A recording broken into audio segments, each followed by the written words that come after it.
Rain, rain, rain. It has literally been raining all fucking day. But I want to add to my last video.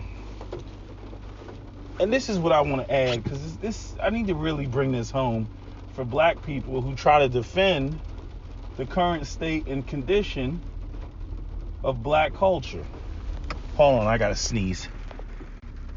Yeah, so they want to defend, this culture that black people have tried to turn into something because, we have a severe inferiority complex, and we want to, devise all type of, soothing and coping mechanisms, for, that inferiority complex, be it that we're still underneath the oppressive system of white supremacy. So let me paint a picture for you, right? Now, many of you, most if not all, if I said I made a pie and one of its main ingredients was shit, most of you all, if not all of you all, would not eat that pie. And I'd say, why not? And you would say, well, there's shit in it. Right? So we all seem to know that things that have shit in it aren't edible, aren't good for you. Right? That's why we don't see a dog take a shit on the street and we pick it up and then we, consume it. But let's say you had one group of people who oppressed and conquered through various rape and pillage another group of people, right? And they only allowed those people to have and eat shit, right? Shit pies. That's the only thing that they were able to survive off of, right? And after several hundreds of years and generations of children being born in this environment, maybe the first generation pushed back, but the second generation, the ones born into the shit pie eating, situation or environment, they grew up with an acquired taste for eating these, shit pies. So much so that they developed all type of recipes for these shit pies, right? So there's apple shit pie, lemon meringue shit pie, there's grape shit pie, right? All sorts of raspberry shit pie, all sorts of shit pies for daily consumption, right? And so and then we fast forward 200 years into the future, right? Now there's shit pie eating festivals, and there's shit pie month, and there's when you have certain events, shit pie is one of the main delicacies of this new culture that exists, right? After these people were freed. I'm pretty sure you can kind of see where I'm going with this, right? And let's say somebody today, or you perhaps, went over to these people and said, hey, why are you eating these shit pies? These shit pies aren't good for you, right? And they turned and snapped at you and said, these shit pies are a part of my culture. What are you talking about? We've always eaten shit pies. Shit pies are delicious, again, because they now have an acquired taste for shit pies, right? Would you not look at them like they're insane? You would look at them like they're insane. You say, hey, you're not slaves anymore. You don't have to eat shit pie. You do have the choice to eat other things other than shit pie. And they look and turn to you and say, but I love shit pie. Shit pie is delicious, right? And no matter how many ways you try to get them out of eating shit pie, right? They don't want to hear it. Not to mention the fact that they get defensive about it because they start looking at you and saying that you're attacking their culture because you're putting down shit pie, right? They start claiming that not eating shit pie is the other culture that oppressed them and therefore, it's evil, right? So now they've basically psychologically locked themselves into continuing to eat shit pie, even though they don't have to eat shit pie. And before their ancestors were enslaved, they didn't eat shit pie. But yet they're standing before you trying to tell you how much shit pie is a delicacy in their culture now. That is where the African American community is with the byproducts of prolonged exposure to poverty. The situation and circumstances that were forced upon us and that we were thrust into have now people embrace it like, that's our culture. Again, the ghettos were created.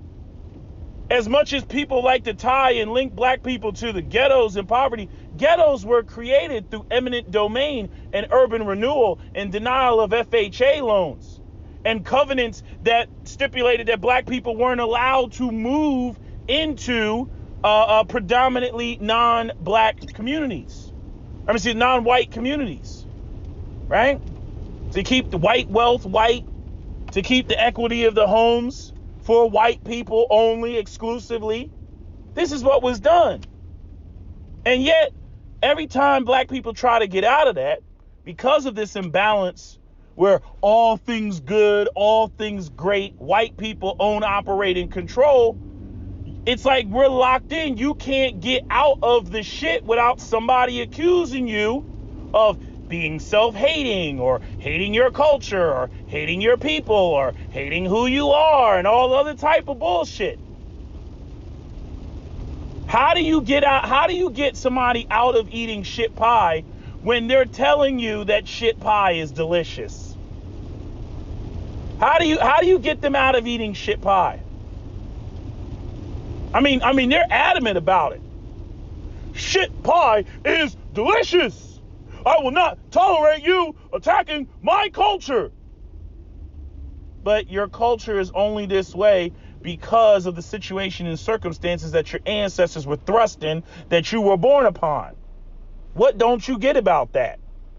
And I've heard many people make the same arguments about a lot of the fucked up shit that black people eat, which were nothing more than the scraps, that the Europeans were eating. Chitlins, pig intestines, hog maws. I don't even know what the hell that is. Pig tongue, cow tongue, although I've seen Russians eat that shit. I've been over some Russian people's houses, open up the refrigerator, and there's a big ass cow tongue sitting there. But we didn't get the prime cut. We didn't get the sirloin steak. We didn't get the T-bone steak. We got the shitty parts. I don't even know if ribs were considered a decent part of the pig or not. Since black people love ribs so much. But we eat a lot of pork. Muslims try to come in, they start talking about the Quran and all that. I'm like, no. I'm like, I don't even need to go that far. Hell, many West Africans were already Muslim in places like Senegal, when they got put on them damn slave ships. Just imagine that. They get enslaved and then they forcing you to eat pork, and that's the only way that you can survive. Now, I'm not against eating pork, but I'm just saying, as it pertains to black people, you need to think a little bit more about the things that black people embrace as a part of their culture. This is why many Africans say we don't have a culture, because our culture is a patchwork quilt of a derivative of whatever white people allowed black people to do, whether it's Christianity, whether it's the, the way that, even our music. And don't get me wrong, we could argue about how they adopted certain things or picked up certain things from us, especially as it pertains to music or percussion or the blues or jazz, right? But that was by choice. That was by choice. That was not by force. And that's the key difference that black people need to understand. It's like, be careful, what you elevate. And this also includes, we can go right into colorism and the elevation of light brights and exoticals and bitches with green eyes and loose textured hair and all that other shit. I mean, let's be real. We know where that shit came from. People can talk about all the, genetic diversity is the way, and people who are genetically diverse are seen as more attractive and all that other shit. Okay, fine, but you can't separate that from what was done to black people. You can't separate that from the imbalance, the clear imbalance when we look at media promotion. I mean, go look at that video that I just posted from, what was his name? Pierre XO, talking about Asians and what they go through. That's a damn good video. I mean, a damn good video. I mean, just talking about just how much they make Asian men asexual. And there's been another number of Asian men, especially, who have talked about the asexuality of Asian men. And one of the things that really stuck out to me in his video was where he was talking about value and how, you have one or two options. Basically, embrace your stereotype in order to be valued, right? Which is with the Asians, which is, you got the reinforcement from the culture. And then on top of that, the only way that you can be valued in this society as an Asian man is essentially to have money, to have resources, right? So they hyper focus on that because socially, Asians have no value. This is what he was saying in the video. Socially, they have no value.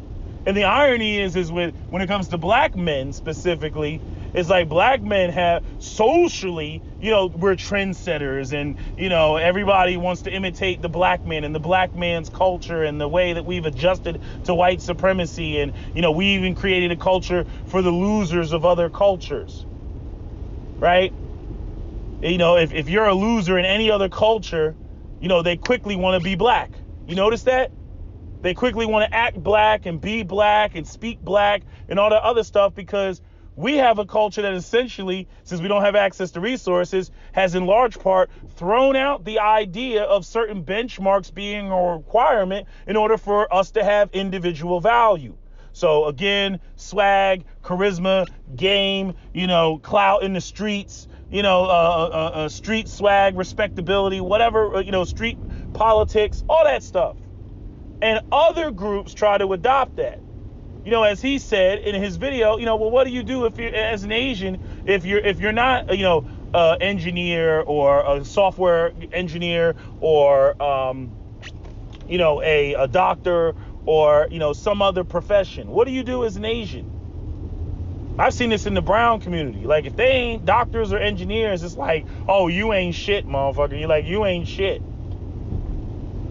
And the black hip hop culture provides an outlet for that, for every other group on the planet, which is part of the reason, in my opinion, that black men are the most imitated group of men, on the planet, until, said group is able to somehow finesse their way into getting an opportunity or two. Once they get that opportunity, they will quickly drop that shit once they have some other way to value themselves. But black culture, street culture, is a nice holdover. It's a nice holdover where you can still be cool, you can still get pussy, you can still somehow be valuable, socially speaking, through street culture, despite the fact that you don't have any of the other things that society says that you need to have in order to be valued in this world, which is money, connections, networks, opportunities, wealth, these sorts of things. Right? The right pedigree, coming from the right background. As far as many black people are concerned, like, hey, you can't get any lower than this. right? And many other cultures feel the same. Hey, can't get any lower than a black person. So black people look at it like, well, what else can you do to us? This is why many black people completely reject the idea of conforming on any level to the system of white supremacy, because at the end of the day, they know that they're not going to be accepted. Don't come from the right background, didn't pick the right parents, of course, parents don't have the proper connections or resources, and then, basically you're supposed to just, accept your lot in life and sulk for the rest of your life and say, oh, I ain't shit, because not only am I black, I'm poor, and I'm just nothing, and that's what black people are supposed to, basically just accept. And many people reject that. And rightfully so, and understandably so. That's what happens, when people can't find a way, in a system that was, especially for black people, not created by them or for them. This is the whole issue that the architect had in the Matrix, which is why they came up with the Oracle, right? Which was the program that allowed for choice, because the architect created the perfect system. Right? But if that system is not perfect for people, if it doesn't have at least the 80%, allowing people to be successful, and this is any system. One of the main reasons why black people reject an education, why they reject, many of the, behaviors that society say are appropriate, is because not only do we not own, operate, and control it or define it, but there's no guarantees in it. And when I mean guarantees, at least the 80% guarantee. If you follow this path, you will be successful. Most people would sign up for that. Doesn't matter what it is, what system structure or whatever, it's a good deal.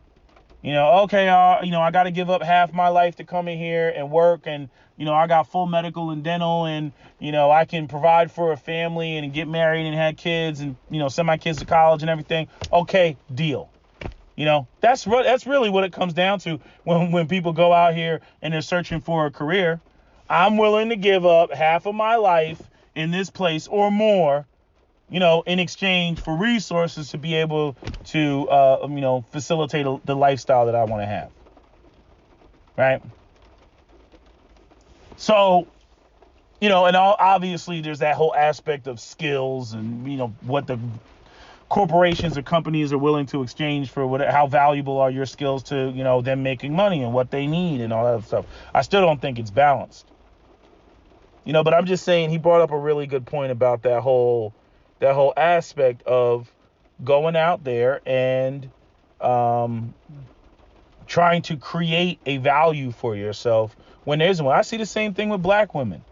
How their beauty is constantly undermined, and, black women, they don't look like any other woman on the face of the planet, and they're just, dismissed, ignored, just like the Asian man. And what do? They try to create their own value system. They start talking about ancient Egypt and pyramids and, melanin content and looking out their third eye and original woman status and Earth Mother Goddess, High Priestess, Hotep. That is all of an attempt for them to try to create value for themselves,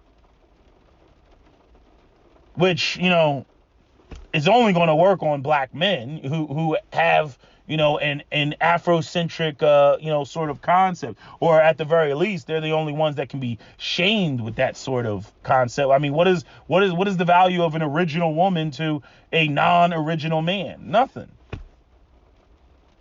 So that can't be flexed.